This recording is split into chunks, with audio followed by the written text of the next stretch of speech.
যদি গণভোট অবৈধ হয়, আপনি সালাউদ্দিন আহমেদ, জনাব তারেক রহমান, এমনকি বিএনপির সরকার হচ্ছে অবৈধ সরকার। গণভোট যদি অবৈধ হয়, তারেক রহমান অবৈধ প্রধানমন্ত্রী। আমরা তারেক রহমানের কাছে জানতে চাই, আপনার ওই কার্ডের মধ্যে চাঁদাবাজ কার্ড থাকবে কিনা সেটা জানতে চাই, দখলদার কার্ড থাকবে কিনা জানতে চাই, থানা দখলের কার্ড থাকবে কিনা জানতে চাই। জনাব সালাউদ্দিন আহমেদের উদ্দেশ্যে বলতে চাই, এক মায়ের গর্ভে দুই যমজ সন্তান জন্ম নিয়েছে।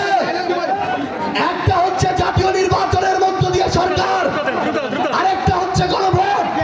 যদি গণভোট অসাংবিধানিক হয়, যদি গণভোট অবৈধ হয়, আপনি সালাউদ্দিন আহমেদ, জনাব তারেক রহমান, এমনকি বিএনপির সরকার হচ্ছে অবৈধ সরকার।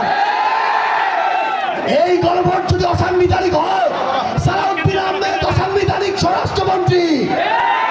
গণভোট যদি অবৈধ হয়, তারেক রহমান অবৈধ প্রধানমন্ত্রী। আমরা স্পষ্ট করে একটি কথা বলতে চাই, আগামীর বাংলাদেশে কাউকে ছেড়ে দেওয়ার রাজনীতি আর আমরা করব না। সম্মানিত জামালপুরবাসী, আওয়ামী লীগের সময়ে এখানে কায়েদে আজমের পর অনেক আজম এসেছে। তারা যদি 10,000 কোটি টাকার কাজ এসেছিল, 5,000 কোটি টাকা লুটপাট করেছে। তারা নদী দখল করে তাদের নামে বিশ্ববিদ্যালয় করেছে। এই জায়গাগুলো দখল করে তাদের বাপদাদার সম্পত্তি তৈরি করেছে।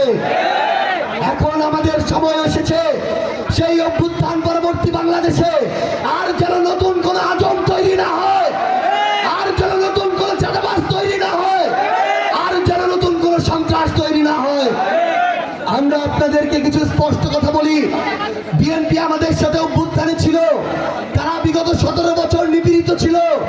আমরা শুধু সমালোচনা করার জন্য সমালোচনা করতে চাই না, কিন্তু আমরা যখন দেখি খাল খননের নামে খাল থেকে বালি লুটপাট হয়, মাটি লুটপাট হয়, পানি লুটপাট হয়, পারলে খালটাও লুটপাট হয়ে যায়।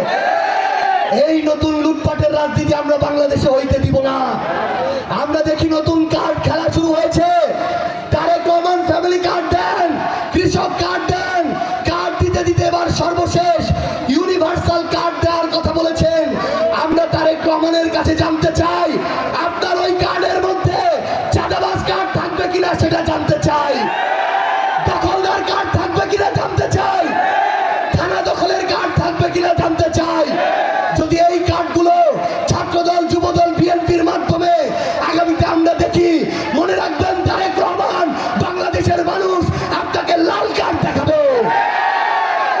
আমরা জনাব তারেক রহমানকে স্পষ্ট করে বলতে চাই, আপনার মুখ দেখে মানুষ ভোট দেয় নাই। মানুষ ভোট দিয়েছে মেজর জিয়ার দিকে তাকিয়ে, মানুষ ভোট দিয়েছে বেগম খালেদা জিয়ার তাকিয়ে, মানুষ ভোট দিয়েছে ধানের শীষের দিকে তাকিয়ে। আপনার বাবা মা দুইজনই গণভোটের রায় বাস্তবায়ন করার চেষ্টা করেছিলেন। আপনি যদি গণভোটের সাথে বিশ্বাসঘাতকতা করেন,